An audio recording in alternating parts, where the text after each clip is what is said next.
Assalamu alaikum my dear students. Today I am here with you for the 10th lecture of marketing research, and today we are going to learn about three important things of developing a research approach. In the last lecture you remember we studied about two things.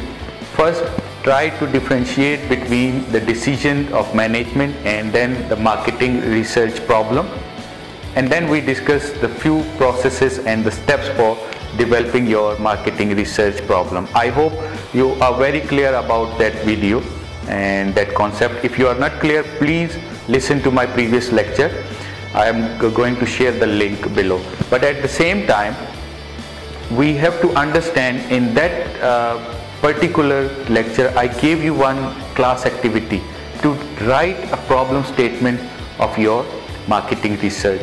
So that was a key for our next class. So if you have already done that part, so please let us start today's lecture, and we are going to focus on three major components on problem approach development. So this is the lecture. I am going to tell you how to develop an approach and what are the components of any approach in the marketing research. So approach means how you are going to settle or how you are going to counter your problem, how you are going to collect data, how you are going to translate that information which you receive from the participant into a meaningful information that would be used for valuable decision making. So today's learning outcome would be main three things. The first, the components of an approach. It is three-fold approach. So first thing, you have to learn what are the analytical frameworks and how we develop them, why we use these analytical framework and models in our research. This is the first component of today's learning. The second objective of today's learning is development of your research question and research hypothesis. What are the research questions, how we develop them, and what are the hypotheses and how we develop those hypotheses and how we use them to collect the information, the pieces of information which is required for our problem statement and our marketing research. Okay, so these are three major outcomes of today's lecture. The first, we are going to learn about the conceptual framework and analytical framework and the models we use in our research. The second thing, we are going to focus on research questions and research hypothesis. And the third one, how we are going to collect all the information which is required and what information is required in terms of our market research problem or specification of that research information. Okay, so these three components are very important in today's lecture. So let us start with the first thing, analytical frameworks and the models. What are these and why we use them? Remember, if I tell you anything, it might be possible you would not remember it. But if I show you some picture, the graphical form, it is easier for you to understand and it is easier for you to memorize. That's why I use all these graphics to make it very clear to you, and you can memorize them very easily, and when you do examination you can recall them very easily, and this is very effective way of doing any presentation or anything. So in the same way, in research, what we try to do, we try to translate our information, the understanding, into models. The models are basically the steps that we use to display our information or maybe the solution to a particular problem. So let us read this important definition of analytical models which I took from Wikipedia. So this is, analytical frameworks are designed to structure and analyze thinking and to help logical thinking in a systematic manner. So means you show and you translate your information in any form of model, but there are different types of model and different types of framework. Okay, in short, this analytical framework or the models that aims to guide and facilitate sense making and understanding. An analytical framework is often represented visually. Okay, so visuals are there. I will show you how many types of different models you can use in visualization, but most important thing is you display your objective, you display your thought, you display your understanding, and you display your problem solving method in form of analytical models. Okay, so this is how we are going to use this analytical framework. But first we need to understand what are these, and there are some terms, there are some different types of keywords we use in a similar manner. Okay, so these are basically repetitive statements or alternative statements, or maybe related concepts. So the first thing, you heard this many times, the conceptual framework. It is a related concept. When you say I am preparing my conceptual framework, it means that you are trying to represent your ideas in the form of any graphical representation or any form of visual representation. Then we call them influence diagrams. Similarly, we call them theoretical frameworks, and then we call them logical diagrams, logic diagrams. So these are interchangeable terms we use for these analytical framework. We call them theoretical framework, we call them influence diagram, we call them a conceptual framework, and we call them logic diagram. So these are a similar concept, maybe with the small variation. We are not going into the details of the differences, but these are interchangeable terms mostly we use. Okay, now we understand that what are the analytical frameworks.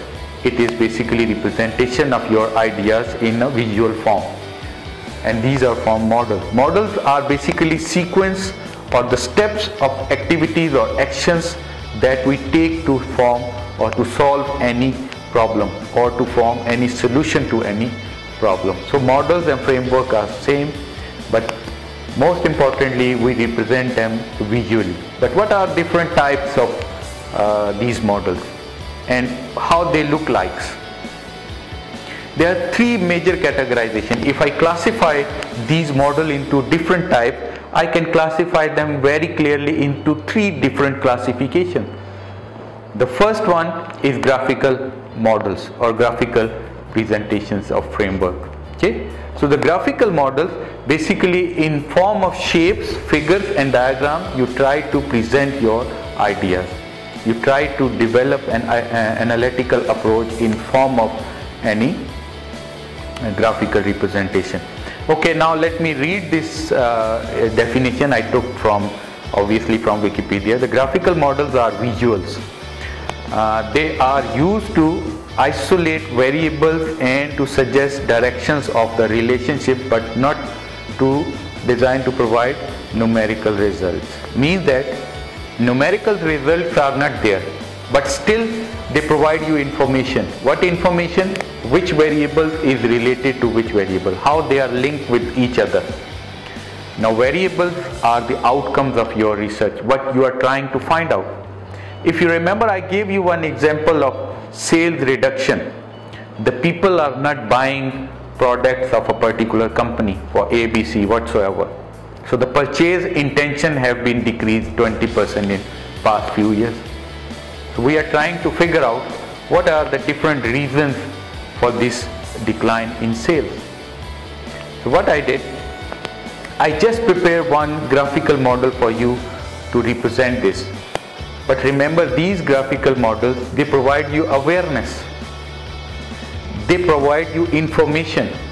For example, if I say these three are the key components which are basically reason for decline in the sale. What are these? Design, quality and the price. Maybe the design is not fine, not up to date and not very well understood. The people are not willing to buy. Whether the quality of this product, maybe it is not up to that mark, that's why people are not buying it. And the third, maybe the price is not related to their quality specification and product value, that's why the people are not buying this product. So the purchase intention is basically these three reasons. People, they have the clear relationship, if you can see. So I will show you later on the graphical representation of also. But this graphical representation gives you awareness. It gives you understanding the logical relationship between the construct, the variable, the problems, how these problems are interlinked. interlinked. Okay, so this is important. You can evaluate your options A, B, C, or maybe the problem 1, 2, 3. You can develop your preferences. Which one is the most important factor? Either quality, design, or price. So you can do the preferences also. So visual preferences, you can do it, and then you can support your argument in any form if you want to represent. Let me show you one example. So this is the example I just spoke. The example is, there are three major reasons of people are not buying your product. So purchase intention, it is clearly dependent on the product design, the product quality, and the product price. So this is the example I am going to take in whole my lecture. So just try to see how I represent this model. So this is conceptual framework, this is theoretical framework, or maybe analytical framework that I presented in order to show my ideas or the relationship between the variables. Now you can see the variables mean the outcomes, the design, quality, price, and purchase intentions are the variables. Okay, so these things can be interchanged and give you the solution to your problem. So this is a graphical representation of any model. But at the same time, we represent these models in mathematical form. This is called mathematical model. In mathematical model, you can see this type of picture here.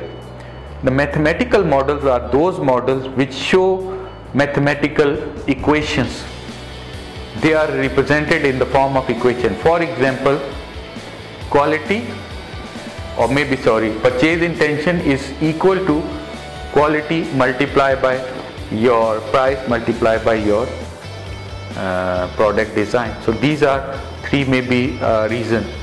In the same manner, we can use this mathematical equation to represent your model. But remember, this mathematical model you can use when you are very much certain about the values of your variables or the underlying numerical values. So if you are clear about that, you can present your model in form of any mathematical presentation. The third form of this model presentation is basically verbal models. So verbal models are those models which we use in order to display your result, but in the form of only discussions, numerics. If you remember, we have done a lot of word problem in our grade 10 or secondary grades, or you remember that, right? So these all are the representation of your verbal model. For example, if I say a verbal model is a word equation means that you use words that form an equation, but you cannot use numerics, you cannot use numbers, but still you use equations. Okay, how? Let me show you one example. The area of a triangle is half of the product of its length and breadth, means that the multiple of length and breadth, the half is your area of triangle. This is a clear example of a verbal equation. Okay, so this is called a verbal model or verbal framework. That is similar, we have done a lot of these type of word problem in our secondary grade. So this is the example of your verbal model. So we are clear? There are three types of models. The first one is basically graphical model. The second one is mathematical model, and the third one is your verbal. So first we understood first part of our lecture today. So basically we understood the analytical framework. There are three different types of the framework. I told you graphical framework, second one is mathematical, and the third one is verbal framework. Now let us see what are the research questions and how we form them, and what are the hypotheses and how we use them in terms of our research. So remember, research question we usually draw from the marketing research problem, which you have already done in your previous lecture, in previous class activity. But at the same time, this can be drawn directly from the management problem. If management is facing any problem and you are trying to solve that problem through your marketing research, So that can be your research question. What type of research and what exactly you are trying to find out. If you remember that model I just showed you, can you just see and analyze what are the research questions for this model? Remember, first thing I asked for design that leads to purchase intention. The second one I asked for quality, and the third one I asked for price. So these three very important components that directly relate with the purchase intention of the customer. So what are the research questions in that model? What are these research questions? What are these problems? So let me show you some of the research questions which we have formed directly from that particular model. So the first research question would be whether the design affects on your purchase intention.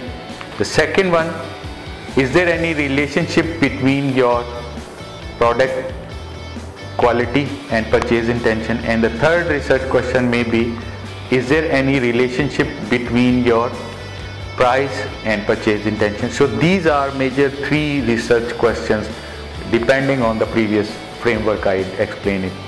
So how you collect this information? This information you can collect, as I explained in my previous lecture, from the interviews to the customer, from the literature review, from the discussion with the top management, the problem they are facing.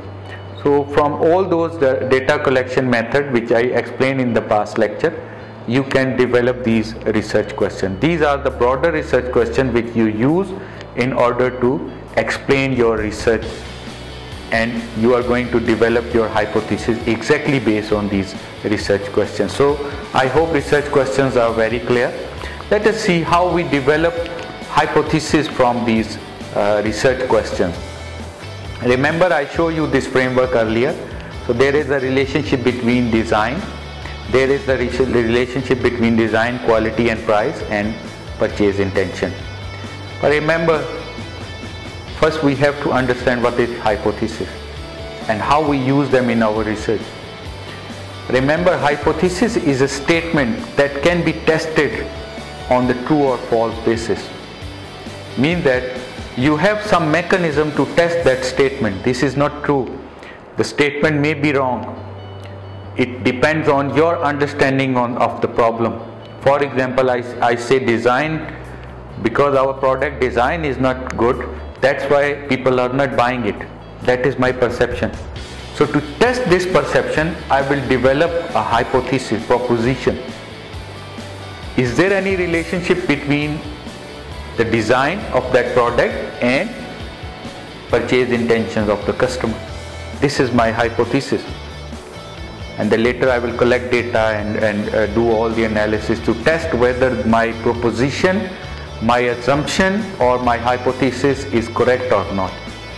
Okay, so this is called hypothesis, when we have a statement that can be tested on true or false basis through any mechanism, maybe interview or statistical analysis or anything. But there is a tendency that this statement can be testified, whether on scientific method, whether it is true or false. So this is hypothesis. Let us see this model again and try to develop your hypothesis. The first hypothesis, if you see, the first thing is the relationship between design and purchase intention. It means that I would suggest one hypothesis. This is called, is there any relation, there is a relationship between design and purchase intention, or design has an effect on customer's purchase intention. This is my first hypothesis. Can you guess what would be the second hypothesis? Just try to prepare your own hypothesis, the second one. I think you have already developed that. The second hypothesis would be the quality has an effect on purchase intention from this model. The third one, exactly, you are right, exactly the third hypothesis is the price has an effect on customer's purchase intention. So these are three hypotheses which I developed from research questions and the model. So you see all these three things are very interlinked, and clearly they are coming right one after two. First we develop research questions, the second we develop first we develop research problem, then we develop research questions, then we develop research model, and then we develop research hypothesis. So all these things are clearly interlinked with each other. Okay, so you can see these are three hypotheses. If I just combine them into one hypothesis, one sheet, you can see these are the three hypotheses which I developed from this research objectives. Okay, research questions and the research model I use. So I hope so everybody is very clear on it. Now this is your activity. You have to rethink about your problem statement which you have already uploaded in the previous class. From that class activity problem statement, can you find out what is your graphical model? First you have to develop your graphical model, then you have to develop your research objective, and then you have to develop your hypothesis. So three things I want from you: model, the graphical one, the second is your main research question, and the third one is your research hypothesis. Clear? This is your class activity, but remember this should be exactly drawn from your problem statement which you have already uploaded in the past lecture.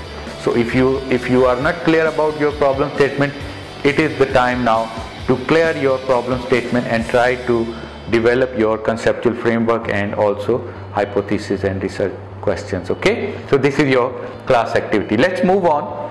So we are clear about these three things, these three hypotheses which I drawn from research framework and also from research questions.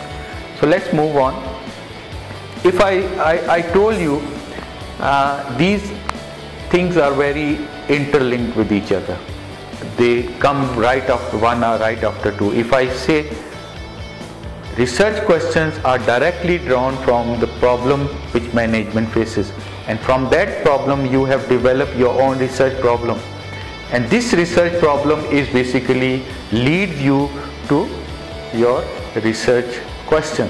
So research questions are basically from your research problem, and then research question leads you to hypothesis, and all these, if you combine them, you can develop your conceptual framework. I hope this picture is very clear and you are already aware of these things. So you develop your research question from your research problem, and then you develop your hypothesis, and between them you can develop your graphical representation of your we call it conceptual framework. So you develop your conceptual framework. Okay, clear? So now another question. We cleared about two components of today's lecture. The first one, models. What are these and what are different types? I think we are clear. The second component was basically to understand the research question and research hypothesis. I think we are very clear about that also. Now the final part, the specification of information required for that particular research. Now we have developed hypothesis, we have developed a research question, and we have our graphical representation of research framework. So let us see how we can see what information is required. What are the component or pieces of information you need to address this particular issue. The first thing, look at this model again. What was the first component? Design. Design have clear relationship with the purchase intention. So it means that the first thing you have to address is design. What are the specifications? What type of designs are already there? What are the new designs are coming in? How many designs this company have already introduced? Are the customer willing to buy the new design? So design, this is the one you are going to collect the information.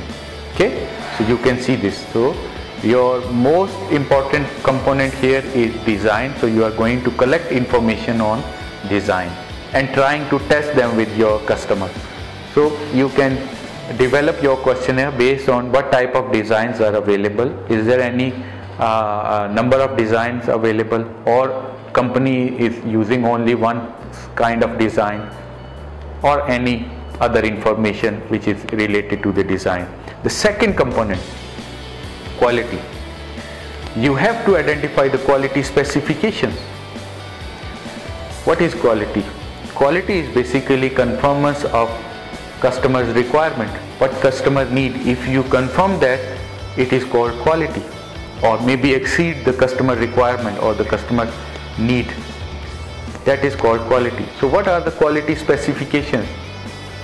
Are your products capable to meet those specifications? So you have to collect the information related to quality in terms of all specifications, maybe the measurement, weight, durability, reliability, all these are different form of quality. So if we are talking about quality, you have to specify all those parameters which you use for measuring the quality, and the customer, they perceive this as a quality. So the second component of information is based on your quality. Okay, now let us see the third one, the price. The price elasticity, whether people are willing to buy your product on this particular price, means that the price you are asking is having value. The people, they perceive that what they are spending on this particular product is having worth for buying it. This is the price. So you have to identify the different price features and the different price where your product can be sold. So at least you can address, okay, if you are charging too high, the people are not willing to buy. So then you can tell your management, okay, your product is very expensive, people are not buying it, so maybe you reduce this price to 10% or 20% or 15% in order to get your product sold. Okay, so that is the information you need. And finally, the purchase intention, that is also one of your concern. So you have to address that issue also. You have to identify the parameters of purchase intention, whether people are willing to buy, what are their intentions, and how you are going to measure their intentions of buying their products. Okay, so these are the specifications of information you need in order to prepare your approach to any specific research question or research objective or market research in order to solve any management issue. Okay, I hope these three components are very clear. Let me just give you a brief, a very quick outcome of some of the components which are basically related to challenges and issues while you are dealing with the international marketing. So marketing, when you are doing with the marketing research, especially in terms of international marketing research, when you are dealing with another country, there is a possibility you are not performing well. So in your research, you need to understand the environmental factors. You need to understand that that country is different from your other country. You have to see their culture, you have to find out the issues within their culture, and maybe if you are not doing it well, you would not be able to perform in that way where you can say that you are successful in doing your market research. So means the first thing you have to do is you have to make yourself aware of the environmental factors of that particular country where you are doing your research, because we can do research in all over the world, because nowadays we are using social media. So in that case we have a wider audience, so we can do our research in any country, but still you have to understand. The second thing, the people mostly they avoid one step which is called problem auditing. I have already explained this problem auditing in our past lecture. So if you are not able to clearly perform that step, it means that you have some issues in your basic problem formation. So that will lead you to problem. So when you are dealing with the international marketing research, please use this problem auditing step in order to make your research more reliable. And the third one is socio-economic and socio-cultural differences. So your country and your culture is entirely different from those countries where you are performing your research. So that's why in order to float your questionnaire, in order to float your research mechanism, you have to develop your understanding about the cultural factor that are very prominent in that particular country. So that is very important in order to make a very good research proposal or research work. Okay, so in this approach, while you are developing your approach to a problem, you have to see these components in terms of international marketing. The first, your economic factor, the second one is your problem auditing, and the third one is socio-cultural elements of that particular country. Okay, so this is the challenges. Let's see how this social media, I explained it to you. Now we are using this social media and all these online technologies. They are very useful, very handy tools in terms of performing your research, and you can use them in all phases of your research. For example, in problem identification, you can use them. You can use them in terms of understanding the basic problem. You can explore more and more audience. You can get your feedback from the people. You can use social media as a secondary source. Means that already available information on the social media, you can collect them and you can use them for your research purpose and forming your research problem.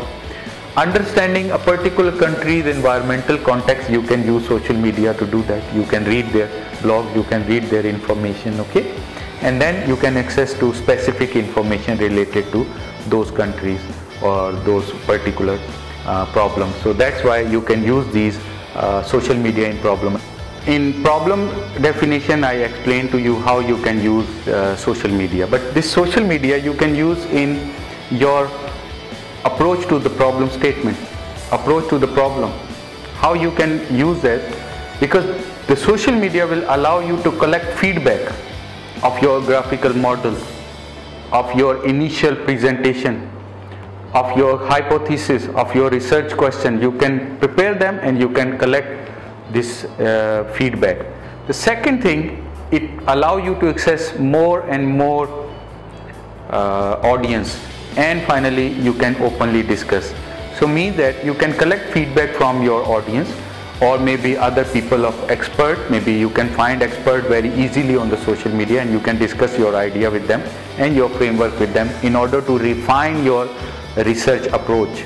Okay, and the same thing you can do, or you can access a lot of information which underlying the concept which you are using. So you can access more and more information, you can access more and more expert people and appropriate information from social media. And finally, you can discuss it with the experts, with the marketing, with the managers, with the audience and many other people in order to refine your approach to the problem. Okay, so this is how you can use social media. But remember, never forget the ethical concern when you are dealing with the research. The first concern is ethical conflict. Maybe in some cases you have conflict with the management. Don't do your research work with that company where you are not comfortable, because that will give you a sense of ethical conflict.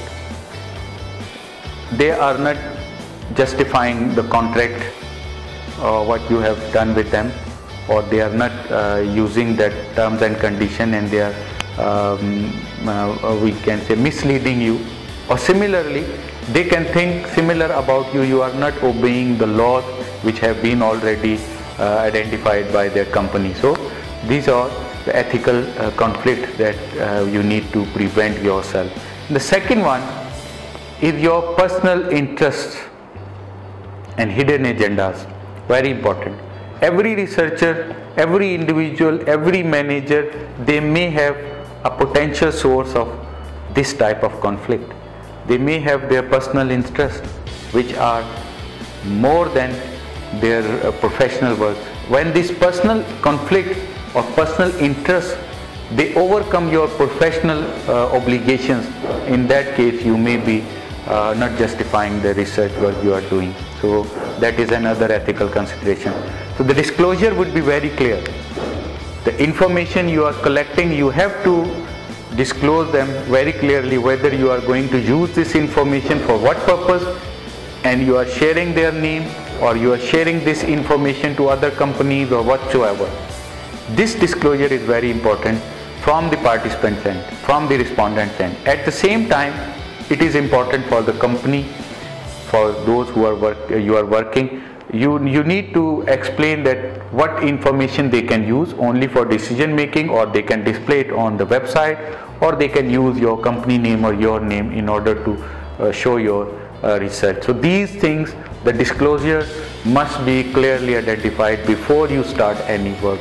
Okay, and then the conflict of interest. This is very common when you have multiple work, and one work is heavier than other, than your interest is on other. This is called conflict of interest. One person and two persons are doing same thing, and one person is trying to mislead you in order to get his benefit. This is called personal interest, conflict of interest. So conflict of interest, when we are dealing, for example, if the company hired two research companies at the same project, you cannot do work together because of this conflict of interest.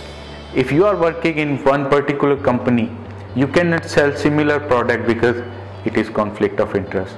So conflict of interest is very important, and very important ethical consideration when you are doing your research. And the final one, the plagiarism and forgery.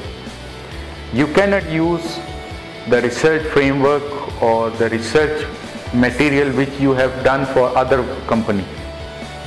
I saw many research companies, they are using the previous models and just trying to replicate it for the new company and just giving them the solution without doing any practical or field work. That is forgery, that is plagiarism. You must avoid in order to get a very clear foundation of your research. Okay, so if you are not justifying what you are doing, I would prefer not to do it. Okay, so these are the ethical considerations you must consider while you are doing your research work. Okay, so let me just conclude today's lecture. So today we talk about major three things. The first was basically the models and the frameworks, which we are very clear there are three types of different models: the graphical, mathematical and verbal models.